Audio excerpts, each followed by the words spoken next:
결혼 10년 차 5살 딸아이가 있습니다. 맞벌이 부부로 2년 전엔 집도 마련했고 재테크에 소질 있는 남편 덕에 재산도 조금씩 모으고 있었죠. 그 일이 전까진 부족함 없는 단란한 가족이라고 생각했습니다. 몇 달 전부터 남편의 표정이 부쩍 어두워졌습니다. 술 마시는 날도 많아지고 남편은 별일 아니라는데 그간 태도와 너무나 달라 걱정이 컸죠. 남편 직장에 아는 분이 있어 넌지시 물어봤는데 남편이 성추행 고소를 당해 회사에서 징계를 당할 위기라고 합니다. 얘기를 들어보니 회식이 끝난 후 여직원과 함께 택시를 탔고 택시 안에서 여직원을 성추행했다고 합니다. 여직원을 만지고 키스하려고 했다는데 택시 기사까지 그 장면을 목격했다고 합니다. 그럼에도 남편은 여자가 꼬리를 쳤다며 자신은 술에 취해 기억도 안 난다고 합니다. 그러면서 여직원을 무고죄로 고소한다는데요. 진실이 뭐건 남편에 대한 실망감으로 정신을 차릴 수 없습니다. 솔직히 더 이상 이 결혼을 유지하고 싶지 않습니다. 좋은 남편, 좋은 아빠라고 믿고 따랐던 남편이 성추행범이라니 믿었던 만큼 배신감은 더 크게 다가옵니다. 제가 궁금한 점은 성추행 장면을 목격한 택시 기사가 있는데도 남편 말처럼 무고가 될 수 있는 건가요? 그리고 성추행 사건을 들어 이혼이 가능한지도 궁금합니다. 남편은 절대 이혼할 수 없고 재산도 한 푼도 주지 않겠다고 합니다.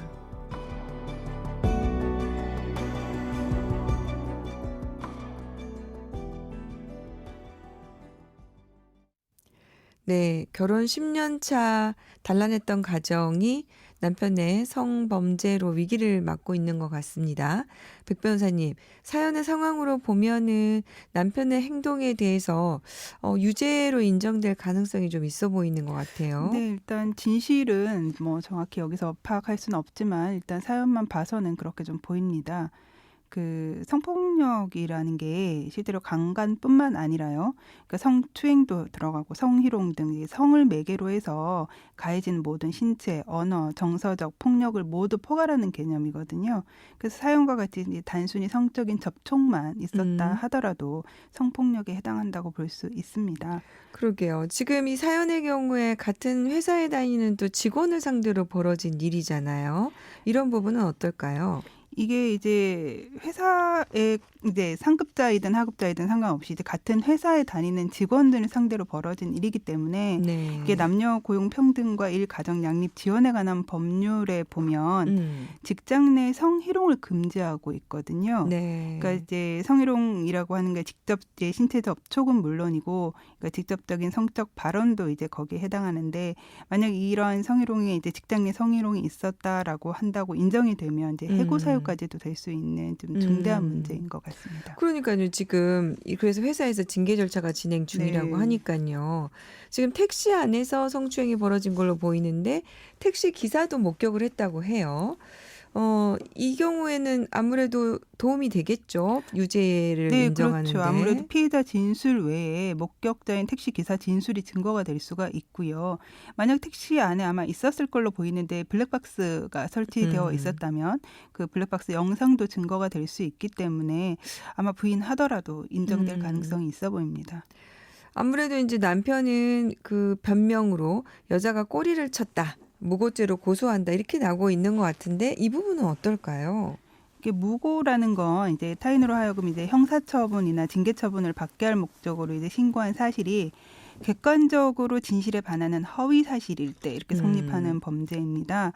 즉 이제 신고한 사실이 네네. 객관적으로 봤을 때 진실에 반하는 허위 사실이라는 요건에 해당해야 되고, 이 부분을 적극적으로 증명해야 이제 성립하는 범죄인데요. 이제 가해자들이 주로 하는 변명으로 뭐 피해자들이 적극적으로 거부하지 않았다, 내지는 뭐 주위의 도움을 청하는 모습을 보이지 않았다, 이러한 사정만 가지고는 무고가 될 수가 없습니다.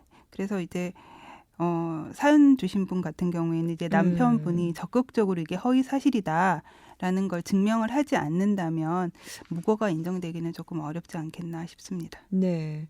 그래서 지금 이 부분을 좀 궁금해 하셨고요. 또 이제 그 다음에 궁금해 하신 게 어쨌든 본인이 이제 한번 남편에 대해서 실망감을 느껴서 이에 대해서 더 이상 혼인 생활을 유지하기가 좀 어렵지 않을까 하는 생각이 들어서 이런 성추행 사건이 있었다는 것이 이혼 사유가 될지를 물어오셨습니다. 이 부분은 어떨까요? 이게 이제 이 사건이 있기 전에는 가정에 별다른 문제가 없다고 밝히셨어요. 그래서 이제 단지 네. 이 사건 하나만으로 그럼 이혼 사유가 될지가 이제 궁금하셨다는데 사실 이제 외도, 명백한 외도, 뭐 심각한 폭언, 폭행, 학대 이렇게 이제 명백하게 이혼 사유로 볼 만한 경우가 아니면 이제 사안마다 이혼 사유인지 아닌지 판단하기가 참 애매한 경우가 실제로 많이 있습니다. 뭐 예를 네. 들어서 뭐 한 5년을 완전히 별거한 부부 같은 경우에도 뭐 어린 자녀가 있고 뭐 면접 교섭하면서 자주 왕래했고 뭐 사실 이제 한쪽 배우자가 이혼을 강하게 원해도 다른 쪽에서는 또 회복을 원한다. 그리고 음. 어린 자녀 양육을 위해서 부모가 모두 이제 절실히 필요한 상황이다.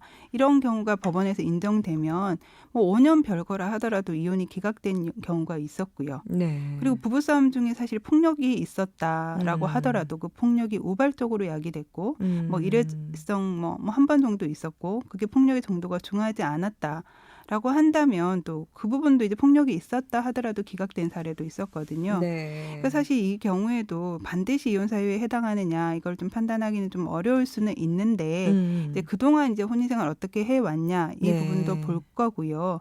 그리고 사연 같은 경우는 이제 성추행 사건이 있었던 것뿐만 아니라 이제 남편이 그 이후에 대처하는 과정에서 보이는 태도, 부인에 대한 예, 태도. 부인에 대한 태도 그리고 또 이제 잘못했다고 용서를 구하는 게 아니라 아니라고 이제 무고로 고소하겠다고 뭐 이렇게 나오는 그런 태도들을 보면서 이제 부인이 남편한테 더는 신뢰를 갖지 못하는 게 더 중요한 문제가 아닐까 싶거든요. 그래서 네. 그런 여러 가지 이유들로 인해서 혼인 관계를 더 음. 유지하는 것이 너무 고통스럽다라고 하는 이제 부인의 주장이 법원에서 인정이 된다면 뭐 성추행 사건은 일회성에 그쳤다 하더라도 그렇다고 해서 혼인을 강제로 유지시킬 수는 없기 때문에 뭐 이혼 사유에 해당할 수도 있겠다 이렇게 보입니다.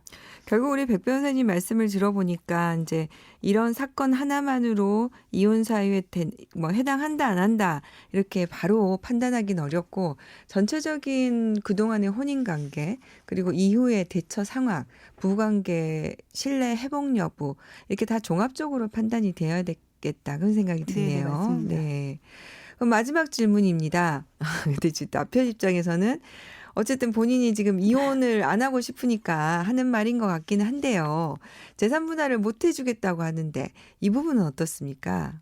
뭐 못해 안 해주고 싶다고 안 해줄 수 있는 건 아니고요. 사실 그러니까요. 근데 네. 재테크 누가 했느냐 이거 당연히 중요하지만 이게 유일한 요건은 아닙니다. 뭐 네. 10년 동안 맞벌이 하셔서 재테크할 수 있는 자산을 모아서 이제 기반 마련해준 부인의 공도 크기 때문에요. 사실 누구 기여가 더 크다라고 여기서 말씀드리기는 좀 어려울 것 같습니다. 네. 오늘도 굉장히 좀 어려운 사연인데요. 이렇게 이혼을 고민하는 사연자에게 혹시 마지막으로 전하고 싶은 이야기가 있으시다면요. 사실 이제 이 일 이전에는 사실 이런 불화가 있기 이전에는 이혼 문제가 좀 없었을 걸로 보이는 부부여서 참 안타까운데요. 지금 이 불화가 정말 도저히 극복할 수 없는 문제인지 아니면 신뢰를 도저히 회복할 수 없는 문제인지 좀 신중하게 고민해 보시고 결정을 내리셔도 되겠다 그런 말씀을 드리고 싶습니다. 그러게요. 이 사실은 이제 부부 사이에 신뢰를 회복하는 부분이 가장 중요한데 충분히 좀 대화를 나누셨으면 좋겠다는 생각이 드네요. 오늘 백세 변호사님 도말씀 감사합니다. 고맙습니다. 양소영 변호사의 상담소 양담소는 내일 또 문을 엽니다. 끝곡 조장혁입니다. 러브송 들려드릴게요. 양소영이었습니다.